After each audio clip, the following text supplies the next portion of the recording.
So you want to measure how well you and your coalition members are collaborating. Now, there are a variety of different frameworks you can use to measure collaboration. I'm just going to share one with you in this video. This framework was developed by Dr. Rebecca Woodland. I encourage you all to check out her website to learn more about the work she does. So there are 5 different components to this framework. I want you to think of them as different entryways as opposed to a step-by-step framework you should follow. The first is to operationalize collaboration. So collaboration is one of those terms that can be defined in a variety of ways, and it has been defined in a variety of ways by different researchers. I'm going to share this definition that I think is a really good fit for collective impact initiatives. Collaboration can be defined as a complex process built on trust, open communication, and mutual respect, relationship building, with all members focused on shared goals and responsibility with a common understanding, shared values, who are actively participating with a sense of shared responsibility, active engagement, and decision-making. Shared decision-making and implementation thus combine to create the overall collective collaborative effort. Now, the authors of this definition have a framework of their own, and I plan to make a video specifically geared around that particular framework, so make sure to subscribe to make sure you don't miss that. Now, Woodland's definition of collaboration is a little different. She basically states that effective collaborations engage in cycles of dialogue, action, decision-making, and evaluation around the shared purpose. Now, what I recommend to do at this particular entry point is to come together with your collaborators, have a few definitions available to you all, and think about which one actually fits the work you're trying to do. And to simplify things, here are a few definitions you can use. Have people discuss what is a good or what does a successful collaboration look like? So think of things like, what would you see differently if partners collaborated well? What would you hear? What would you feel? These sorts of questions are aimed at engaging in discussion so that you all can find a definition that really fits your work. The next entry point is to map your communities of practice.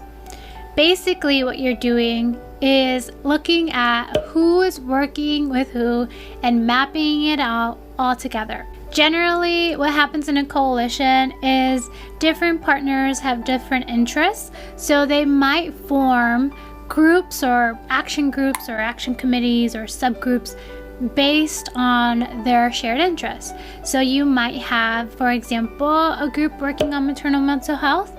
You might have another group working with policies related to family, friends, and neighborhood caregivers. You might have another sort of action group focused on developing parents or community advocates. So there's a variety of things happening, and different partners are collaborating on different things. When you map these communities of practice, you can get a snapshot of who's working together on different projects. This bird's eye view helps you see whether or not there are partners that need to be connected with each other, who might have shared interests or can better support or leverage assets to move a project forward. There are a variety of different tools you can use to map your communities of practice. For example, there's Kumu. Now, this is one of the tools that might take more resources and knowledge to set up, but it's a very beautiful tool and very flexible. There are other tools like Node Excel that you can use to get a quick picture of who's connected with who. This requires a little less resources and less know-how, but it still requires some resources. Another option is having partners come together and just quickly, on paper, mapping out who's working with who. Now, if you take all these maps together, you might be able to see some of that bird's eye view to see who needs to still be connected with different communities of practice. The next entry point is to monitor the stages of development. Now, when coalitions or subcommittees or action teams come together, they usually go through a similar process of development. So they form, that is, they come together. They storm, that is, they might have some disagreements about what projects to move forward, disagreements about what norms to follow, what processes need to take place, and who's in charge of what. After they storm, then they go through a norm stage. This is where people generally, they know what the rules are of engagement. They know how to work together, and things are running smoothly, things are happening. And then you have the adapt or adjourn phase. So the reason why people came together has ended, or the project has finished and the group closes down, or the group evolves and adapts to new changing circumstances and decides to continue working together. Woodland recommends reviewing where different groups are in this process, knowing that they're probably all going to go through a storming and norming phase. She also provides some discussion questions that the groups might find beneficial discussing with each other. The next entry point is to assess the level of integration. Now, Woodland provides one scale of integration in one paper and a slightly different one in another paper. What's probably more interesting to you if you're a collective impact initiative or another collaborative is something provided by FSG. They also have a scale. Basically, some partners are going to come together just to share information, whereas other partners are going to come together to work much more closely. And the appropriate level of integration is really going to depend on the work you're doing and what is fit for function. That is, what is a thing or the level of integration that you all need in order for your project and activities to be able to run smoothly and move forward. Now, in Woodland's work, she states that basically one is not better than the other.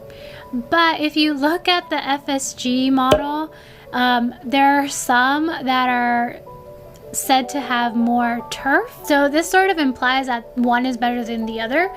But the truth is that one particular level of integration is going to work well in certain situations and be completely inappropriate in other situations. Now, if one is not better than the other, then why does it matter? Well, you want to make sure that those collaborating on a project want the same level of integration. You also want to make sure that if you all determine that a particular level of integration was the most appropriate, that you're actually working towards that and getting there.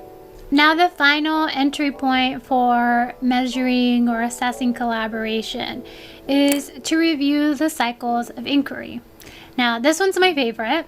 Basically, what you do here is you take that definition you and your partners decided was good collaboration, and you determine whether or not you all are actually collaborating the way you want to be collaborating.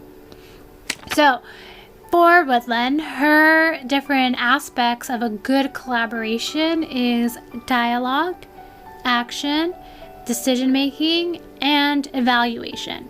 So her version of this is reviewing whether or not partners are actually engaging in good dialogue. That is, are they regularly meeting together, having meaningful conversations with each other? Are they engaging in good decision making? That is, are various partners involved in the decision making process equally? And are decisions being made? Action.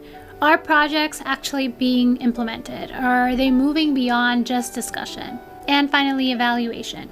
Are you all collecting qualitative and quantitative data that is meaningful for the projects you're working on? Are those data being used? In one of her papers, Woodland provides a rubric for each of these domains or categories. This rubric can be used to do observations of community action teams to see whether or not they're engaging in these 4 domains. On one of the projects I was part of, a couple other evaluators and I took this rubric and we transformed it into a survey.